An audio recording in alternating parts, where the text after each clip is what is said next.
Goeiedag, ek is Roan Kombring van die AP Kerk in Orania.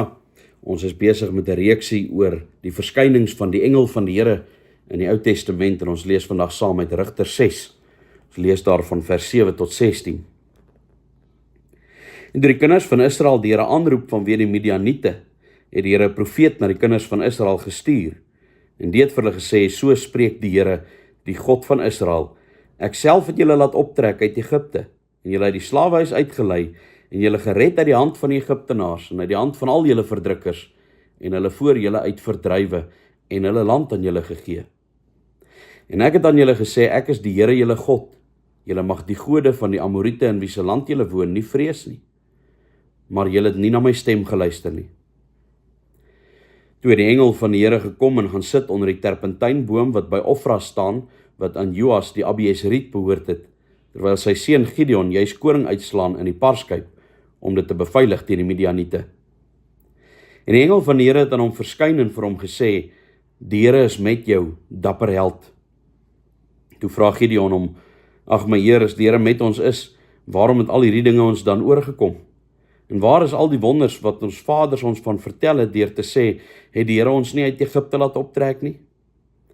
Maar nou het die Here ons verwerp en ons oorgegee in die hand van die Midianiete. Toe draai die Here na hom toe en sê, gaan in hierdie krag van jou en verlos Israel uit die hand van die Midianiete. Is dit nie ek wat jou stuur nie? Maar hy vra hom, ag Here, waarmee sou ek Israel verlos? Kyk, my geslag is die swakste in Manasse en ek self die geringste in my familie. Toe sê die Here vir hom, ek sal met jou wees, sodat jy die Midianiete soos een man sal verslaan. Dit is interessant dat wanneer die engel van die Here hier aan Gideon kom verskyn, hy vir hom sê, dapper held. Gideon was besig om koring uit te slaan in die parskyp. Mens het nie koring in 'n parskyp uitgeslaan nie. Hy het koring in die parskyp uitgeslaan om weg te kruip vir die Midianiete, nie juist die optrede van 'n dapper held nie.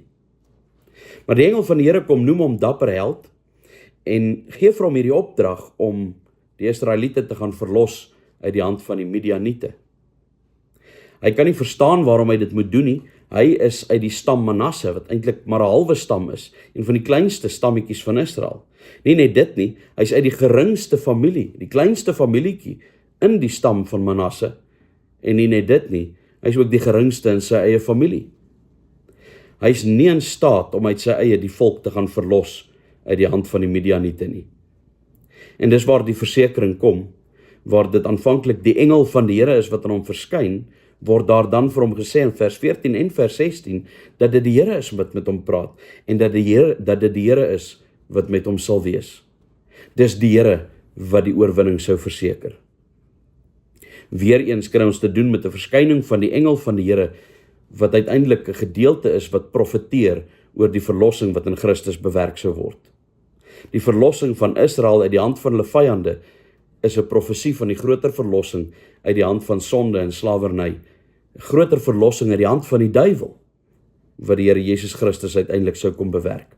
Hy is die een wat die finale oorwinning behaal en ook aan ons dit skenk. Die engel van die Here is van dieselfde wese met die Vader. Die engel van die Here is die seun van God voor sy vleeswording, en hy is die een wat die oorwinning verseker. Kom ons bid saam. Ons almagtige God en Hemelse Vader, ons dankie dat ons hierdie profesie het van die engel van die Here, van Abraham tot Moses, tot Biliam en ook tot Gideon, vir ons die versekering gee van die plaasvervangende offer wat ons Here Jesus Christus sou bring, sodat ons verlos kan word van ons sonde, dat ons verseker kan wees van die middelaar, dat ons verseker kan wees van die seun, dat ons verseker kan wees van die oorwinning wat hy behaal. Ons bid dat U vir ons die krag sal gee om te leef vanuit daardie oorwinning, om die koninkryk uit te bou in die wete dat ons oorwinnaars is, en dat die volëinding uiteindelik ook sal plaasvind wanneer hy terugkeer. Ons loof en prys U daarvoor, ons dank U daarvoor, in Jesus se naam. Amen.